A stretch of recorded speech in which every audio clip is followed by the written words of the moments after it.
Hello guys, welcome back to our channel. ఈరోజు నేను 8+ months బేబీస్కి అయితే హోమ్ మేడ్ సెర్లాక్ చేయబోతున్నాను. సో ఆ ఫుడ్ని వాళ్ళకి ఎలా ఫీడ్ చేయాలి, ఎలా ప్రిపేర్ చేయాలి అనేది ఈ వీడియోలో అయితే నేను క్లారిటీగా ఎక్స్ప్లెయిన్ చేయబోతున్నాను. సెర్లాక్కి కావాల్సిన మల్టీగ్రెయిన్స్ అన్నీ మనం ఒక 1 డే బిఫోర్ అయితే నీట్గా వాష్ చేసుకొని ఒక 1-2 అవర్స్ అయితే ఎండలో అలా డ్రై చేసుకోవాలి. సో ఫస్ట్గా మనం సెర్లాక్కి కావాల్సిన ఇంగ్రీడియంట్స్ ఏంటని, ఎలా క్వాంటిటీ తీసుకోవాలనేది చూసేద్దాము. ముందుగా ఏదైనా ఒక మెజరింగ్ గ్లాస్ తీసుకొని ఆ గ్లాస్ తోటే నేను చెప్పే ఇంగ్రీడియంట్స్ అన్నీ తీసుకోవాలి. ఒక గ్లాస్ కందిపప్పు, మినప్పప్పు, పల్లీలు, రైస్, పచ్చపెసలు, అలాగే మన దగ్గర ఎర్ర కందిపప్పు ఉన్నా అవి కూడా యాడ్ చేసుకోవచ్చు. సో ఇవన్నీ మనకి ఇక్కడ చూపిస్తున్న విధంగా ప్లేట్లో అయితే పెట్టేశాను. సో దట్ మీకు క్లారిటీ అనేది వచ్చేస్తుంది కదా. నెక్స్ట్ వచ్చేసి ఇంకా మనకి కావాలంటే ఎక్స్ట్రా రైస్ కూడా యాడ్ చేసుకోవచ్చు. దానివల్ల అయితే ఎలాంటి ప్రాబ్లమ్ ఉండదు. నా దగ్గర ఎర్ర కందిపప్పు లేకపోవడం వల్ల పెసలైతే యాడ్ చేసుకున్నాను. ఒకవేళ మీ దగ్గర ఉంటే పెసలు ఇంకా ఎర్ర కందిపప్పు కూడా యూస్ చేసుకోవచ్చు. నేనైతే సెర్లాక్కి ఎక్స్ట్రా టేస్ట్ ఇవ్వడం కోసం అయితే బాదం ఇంకా జీడిపప్పు అయితే యాడ్ చేశాను. మీ దగ్గర పిస్తా ఉన్న అవి కూడా యాడ్ చేసుకోవచ్చు. మనకి ఇవి బ్రెయిన్ డెవలప్మెంట్కి యూస్ కూడా అవుతాయి కదా.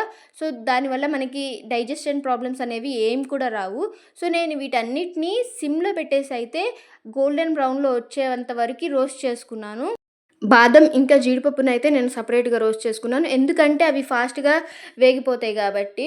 సో దీనికని మనం గ్రైండింగ్ ప్రాసెస్ కూడా డిఫరెంట్గా ఉంటుంది. ఎందుకంటే బాదం ఇంకా జీడిపప్పులో మనకి కొంచెం వెట్ కంటెంట్ ఉంటుంది కాబట్టి ఫస్ట్ అయితే వాటిని నేను రోస్ట్ చేసుకుందామని ఫిక్స్ అయ్యాను.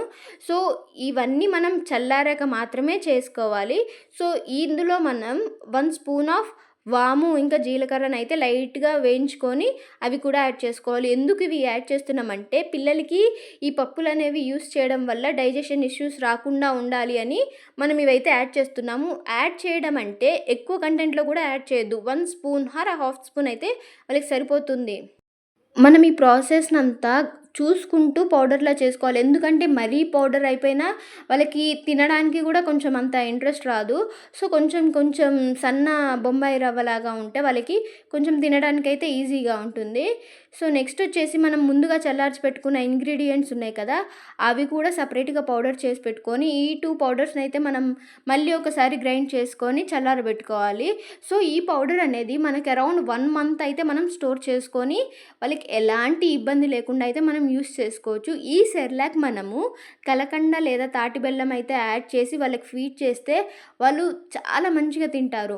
మనం యూస్ చేసిన ఒక్కొక్క ఇంగ్రీడియంట్ అనేది వాళ్ళ గ్రోత్‌కి చాలా హెల్ప్ అవుతుంది. బ్రెయిన్ డెవలప్మెంట్‌కే కానీ, వెయిట్ గెయిన్‌కి కానీ, మజిల్ గ్రోత్‌కి ఇలా అన్నిటికీ చాలా యూజ్ అవుతుంది మనం యూజ్ చేసిన ఇంగ్రీడియంట్స్.